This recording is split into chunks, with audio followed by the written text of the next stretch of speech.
باللہ من الشیطان الرجیم بسم اللہ الرحمن الرحیم۔ دل کی تشریح۔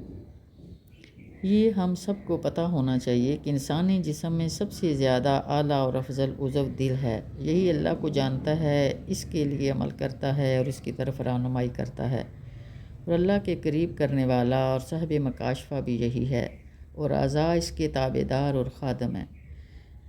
دل ان سب اعضاء سے اس طرح کام لیتا ہے جیسے بادشاہ غلاموں سے۔ یہ سچ ہے کہ جس نے اپنے دل کو پہچانا، اس نے اپنے رب کو پہچان لیا۔ عرف نفسہ و عرف ربہ، اور اس نے اپنے رب کو پہچان لیا۔ اکثر لوگ اپنے دل اور اپنے نفس سے بے خبر ہیں، چنانچہ اسی لیے اللہ بندے اور اس کے دل کے درمیان حائل ہو جاتا ہے۔ یہ حدیث مبارکہ کا مفہوم ہے۔ اس کا حائل ہونا یہ ہے کہ اس کو اپنی معرفت اور اپنے مراقبے سے روک دے۔ پس دل اور اس کی صفات کی پہچان دین کی جڑ اور سالکین کے طریقے کی بنیاد ہے۔ پتہ ہونا چاہیے کہ دل اپنے اصلی فطرت کے لحاظ سے ہدایت کو قبول کرتا ہے اور اپنے طبعی خواہشات اور شہوات کی بنا پر اس سے منہ پھیر لیتا ہے۔ دل کے اندر شیطان اور فرشتوں کے لشکروں کی ہمیشہ جنگ جاری رہتی ہے۔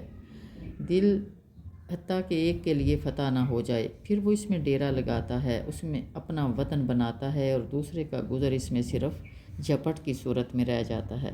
جیسا کہ اللہ تعالیٰ نے فرمایا من شر الوسواس الخناس، کہ یعنی بار بار پلٹ کر وسوسہ ڈالنے والا، پیچھے ہٹ جانے والا کی برائی سے۔ اور شیطان وہ ہے جو اللہ کے ذکر کے وقت پیچھے ہٹ جاتا ہے، اور جب غفلت واقع ہوتی ہے تو اس پر چھا جاتا ہے۔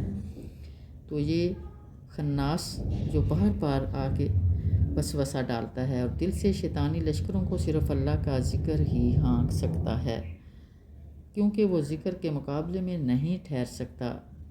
معلوم ہونا چاہیے کہ دل کی مثال ایک قلعے کی سی ہے، اور دشمن شیطان قلعے میں داخل ہونا، اس پر حکومت کرنا اور غالب آنا چاہتا ہے۔ قلعے کی حفاظت اس کے دروازوں کی نگرانی سے ہی ہو سکتی ہے، اور جب تک دروازوں کی پہچان نہ ہو ان کی نگرانی نہیں ہو سکتی۔ اس طرح جب شیطان کے اندر داخل ہونے کے راستے معلوم نہ ہوں تو اس وقت تک اس کی مدافعت نہیں ہو سکتی۔ شیطان کے اندر آنے کے راستے اور دروازے بندے کی صفات ہیں، اور وہ بہت سی ہیں۔ ہم ان میں سے بڑے بڑے دروازوں کی طرف اشارہ کریں گے۔ آج میں آپ جو بڑے بڑے دروازے ہیں، جو ایسی سڑکوں کی طرح فراخ ہیں جو شیطانی لشکروں کا کثرت سے بھی تنگ محسوس نہیں ہوتی۔ اللہ اکبر۔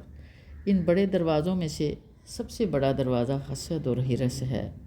جب بندہ کسی چیز کو ہرس کرتا ہے تو وہ اسے اندھا بہرا کر دیتی ہے، اور اس کی بصیرت کے نور کو ڈھانپ لیتی ہے، جس سے وہ شیطانی راستوں کو پہچانتا ہے۔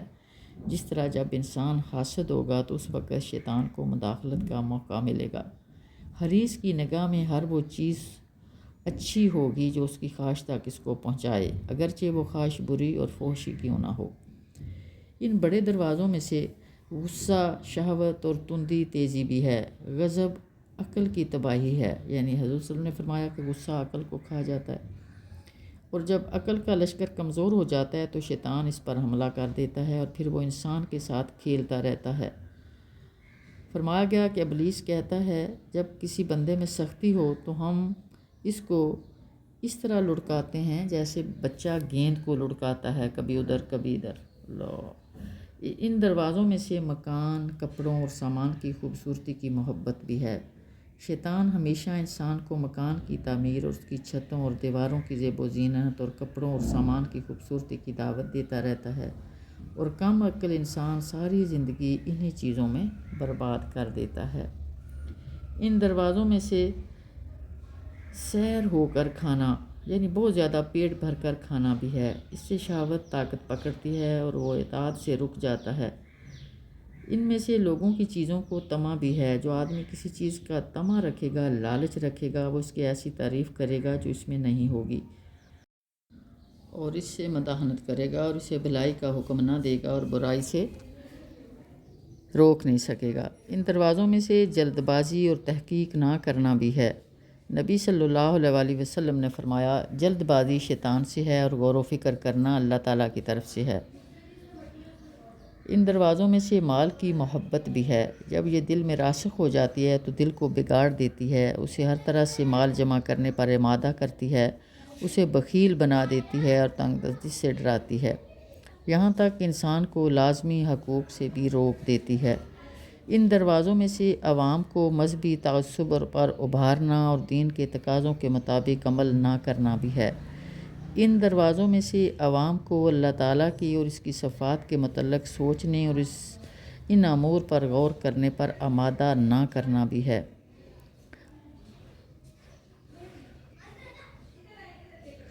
اللہ تعالیٰ کی ان دروازوں سے عوام کو اللہ تعالیٰ کی اور اس کی صفات کے متعلق سوچنے اور ایسے امور پر غور کرنے پر آمادہ کرنا بھی ہے جہاں تک عقلیں نہ پہنچ سکیں، یہاں تک ان کو اصل دین کے متعلق شک میں ڈال دیا جائے۔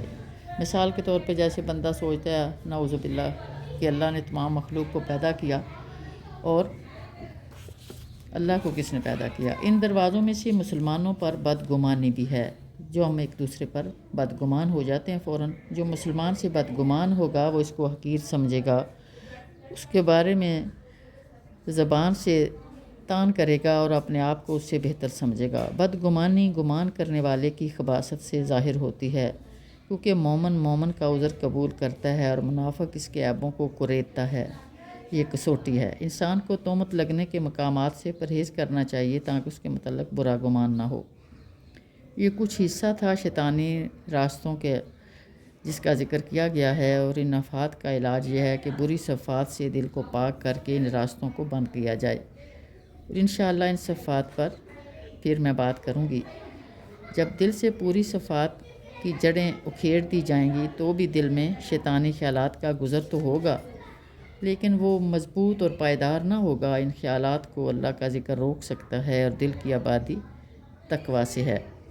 شیطان کی مثال اس بھوکے کتے کی سی ہے جو تمہارے پاس آیا، پھر اگر تمہارے سامنے گوشت اور روٹی نہیں ہوگی تو وہ تمہارے دور کرنے سے چلا جائے گا، اور اگر تمہارے سامنے یہ چیزیں ہوں گی اور وہ کتا بھوکا ہو تو صرف ڈانٹنے سے نہیں جائے گا۔ بس اسی طرح وہ دل ہے جو شیطان کی خوراک سے خالی ہو تو صرف ذکر سے شیطان وہاں سے چلا جائے گا، لیکن جس دل پر خواہشات غالب آ چکی ہوں وہ ذکر کو اپنے کناروں پر روک دیتا ہے۔ کتنی بڑی بات ہے کہ جس دل میں خواہشات غالب ہوتی ہیں نا، انسان جتنا مرضی، بعض لوگ 500 کی تسبیحاں بنائے ہوئے ہیں اور ہر وقت ذکر کر رہے ہیں، تو وہ ذکر کو اپنے کناروں پر روک دیتا ہے۔ ذکر اس کے مرکز میں راسخ نہیں ہوتا، کیونکہ مرکز میں تو شیطان ڈیرا لگا لیتا ہے۔ اگر تم اس کی صداقت معلوم کرنا چاہو تو اپنی نماز پر غور کرو اور دیکھو شیطان کس طرح اس وقت دل میں خیالات ڈالتا ہے۔ معلوم ہونا چاہیے کہ دل کے خیالات معاف کر دیے گئے ہیں اور ارادہ بھی خیالات میں شامل ہے۔ جس نے اللہ سے ڈر کر گناہ کا ارادہ چھوڑ دیا اس کے لیے نیکی لکھی جاتی ہے، یہی تک کہ اگر کسی رکاوٹ کی وجہ سے نہ چھوڑے تو بھی اس میں نرمی کی توقع ہے۔ نبی اکرم صلی اللہ علیہ وسلم نے فرمایا، جب دو مسلمان تلوار اٹھا کر آمنے سامنے آ جائیں تو قاتل اور مقتول دونوں جہنمی ہیں۔ صحابہ اکرام نے پوچھا مقتول کیوں دوست کیا ہے؟ تو فرمایا کیونکہ وہ بھی اپنے ساتھی کو قتل کرنے کی خواہش رکھتا تھا، اور اس ارادے پر مواخذہ کیوں نہ ہو جبکہ اعمال کا دار و مدار نیت پر ہے۔ تو اللہ تبارک و تعالی ہم سب کو اپنے دل کا جائزہ لینے کی توفیق دے۔ اب ایک اور بڑی خوبصورت سی مثال ہے، اگر کوئی آدمی اپنے بستر پر کسی اجنبی عورت کو پائے اور اسے اپنی بیوی سمجھ کر اس سے صحبت کر لے تو اس پر کوئی گناہ نہیں ہے، اور اگر اپنی بیوی کو اجنبی سمجھ کر اس سے کچھ کرے تو وہ گناہگار ہوگا، اور یہ سب کچھ دل کے ارادے ہی سے تو ہے۔